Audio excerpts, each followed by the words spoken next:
Donc nous allons passer au point numéro 2, qui est l'approbation du rapport de la commission locale des charges transférées. Je vais laisser la parole à Jean-Claude, qui a de toute façon pratiquement les 3/4 du conseil municipal de ce soir. Plaisir. Je vais essayer de parler. Il y a un document sur le micro qui s'appelle Doc. Oui, c'est la clé.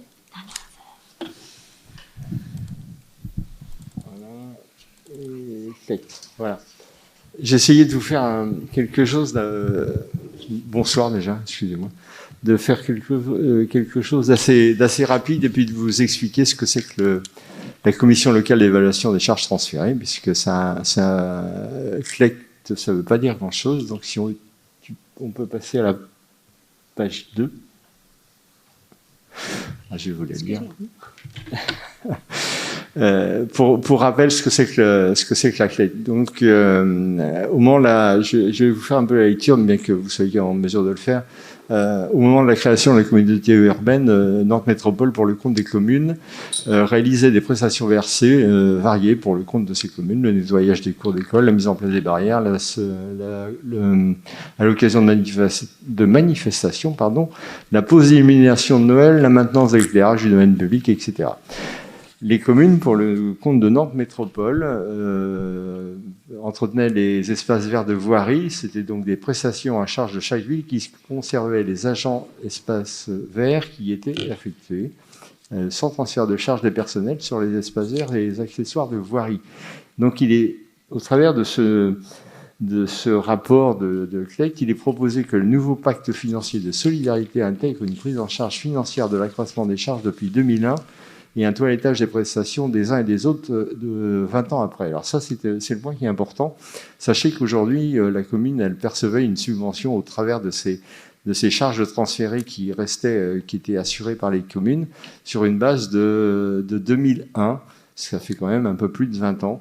Et donc, il a été proposé de revoir ces bases, ce qui est quand même important, en fonction, et de la mise en place d'un SIG espace vert, en définissant les périmètres d'action, donc les domaines publics de voirie, les voies communales, le patrimoine de Nantes Métropole, les parkings, les bassins d'orage, avec quelques caractéristiques aux alentours de 3000 km de voirie, une structuration donnée en cohérence avec le SIG métropolitain, des points lignes polygones, les principaux champs pour chaque objet, typologie, propriétaire, gestionnaire, code, entretien.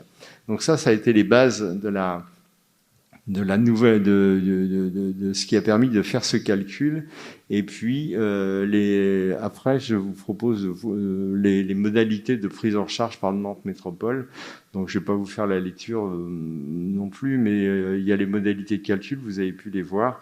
Et puis, le dernier point, il y a Nantes prend en charge financièrement chaque mètre carré supplémentaire livré, avec une clause de revoyure qu'on verra lors du dernier slide. Pour vous donner un ordre d'idée sur la base de ce que l'on percevait, depuis, sur une base de 2001, les Sorinières percevaient une subvention de 67 036 €, qui était en rapport avec une surface totale en mètres carrés de 29 586 mètres carrés.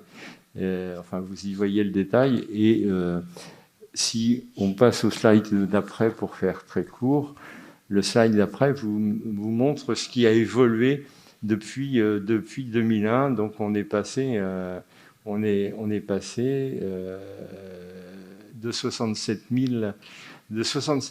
036 avec un coût supplémentaire des espaces livrés entre 2001 et 2021 de 62 712 €, ce qui fera quand même une subvention pour la commune de 129 748 € au lieu des 62 000 initialement versés sur la base de 2001. Donc ce rapport de la commission locale des charges transférées non seulement prend en charge des éléments qui ont évolué depuis 20 ans, ce qui est quand même pas négligeable, et puis, chose très intéressante pour la commune, eh bien, notre subvention double En fait, pratiquement, elle passe de 62 à 129, ce qui n'est pas négligeable non plus. Donc ça, c'est ce qui vous est proposé d'approuver ce soir, sachant que la clause de revoyure, comme vous pouvez le voir sur l'avant-dernier slide, il y aura une reconduction pour les attributions de compensation en 2024 des AC 2023 sur la base de plus 1%, la prise en compte des espaces verts à compter du 1er janvier 2022 parce que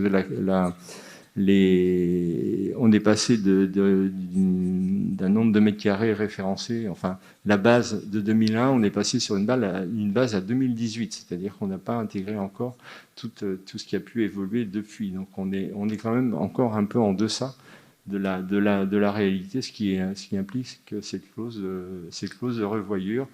Et puis, dans ce qui intégrera, il y aura une modulation des attributions de compensation en 2025 et 2026.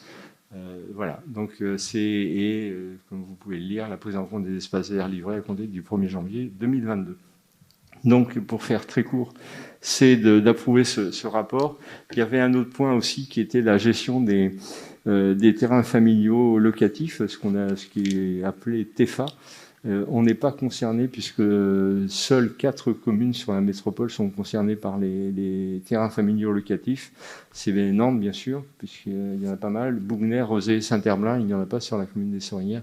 Donc on n'est pas concerné par ce dernier point de la collecte. Donc voilà, je vous laisse la parole si vous avez des questions à poser.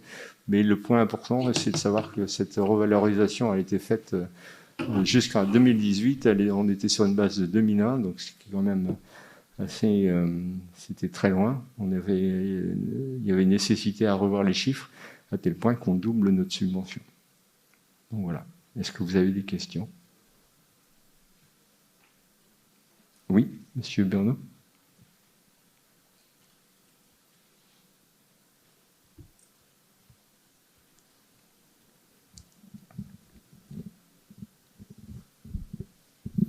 Oui, merci pour cette présentation. On ne peut que se réjouir de cette mise à jour qui arrive vraiment tard par rapport à 2020, à 2001. Juste, et on approuve cette modification, juste une petite réserve sur le taux d'actualisation qui est de 1%. On voit aujourd'hui que l'inflation, elle est plutôt à 2,5, 3. Donc, on fera avoir une vigilance dans la renégociation en 2025 qu'il y ait bien un rattrapage s'il y a eu un écart par rapport globalement au 1% et au taux d'inflation qu'il pourrait y avoir dans les 3 prochaines années.